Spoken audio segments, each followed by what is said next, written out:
Hello जब late भले उठा कहते माफी चाहिए तो नहीं खाना वाना बनाएगा ही लगा दादा ना ना अच्छा माफी चाहिए घर के किधर लगा ज्यादा नहीं यार 2 मिनट बहुत कम उम्र के बेटी छुआ लगे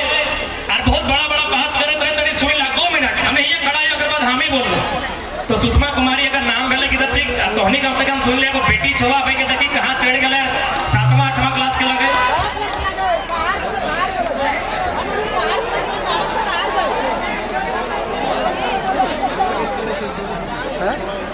झारखंड की बेटी सुषमा कुमारी जेबी गैसेस के सभी सदस्यों तथा यहाँ आए हुए सभी लोगों को झारखंडी जोहार करती हूँ।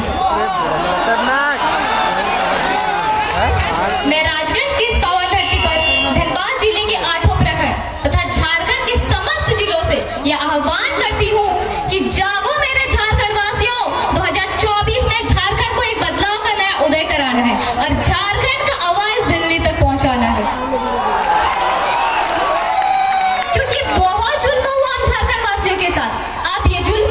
चाहिए हमारा राज्य देश को कुल 58 प्रकार का खनिज संपदा देता है जैसे लोहा, चांदी, यूरेनियम, बॉक्साइट, ग्रेफाइट। इसके बावजूद आज हम लोग का झारखंड गरीबी में दूसरा नंबर पर क्यों है? आज हमारा राज्य लाचारी, बेबसी और गरीबी में जी रहा है। आज हम समस्त झारखंड वासियों को एकजुट होकर लड़ना होगा बुराइयों के खिलाफ, भ्रष्टाचारियों के खिलाफ तथा सरकार की गलत नीतियों के खिलाफ, क्योंकि विनोद बिहारी महतो ने कहा था कि लड़ना तब है जब माटी, बेटी और रोटी संकट में हो, और आज ये तीनों संकट में आ चुकी है और आज हमें एकजुट होकर लड़ना ही होगा। अब हम अपनी इस माई माटी की छाती को और चीरने नहीं देंगे, क्योंकि वक्त आ गया है झारखंड में राज कर रहे समस्त भ्रष्टाचारी नेताओं तथा अन्य प्रदेशों के मंत्री तथा महामंत्री को झारखंड से उखाड़ फेंकने का।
सबसे पहले तो नेताओं का पेंशन खत्म करना होगा, क्योंकि ये कौन सा नियम है कि अगर एक दिन के लिए भी अगर कोई नेता बन गया तो पूरा जीवन पेंशन। अगर उसको पेंशन मिलेगा तो ये जो हमारे दादा दादी दिख रहे हैं ना 60 साल में जिसको पेंशन मिलता है वही मिलेगा और कुछ नहीं, क्योंकि ये एक सेवा का पद है ना ही व्यापार का। दूसरी बात, नेताओं का सैलरी आधा करना होगा,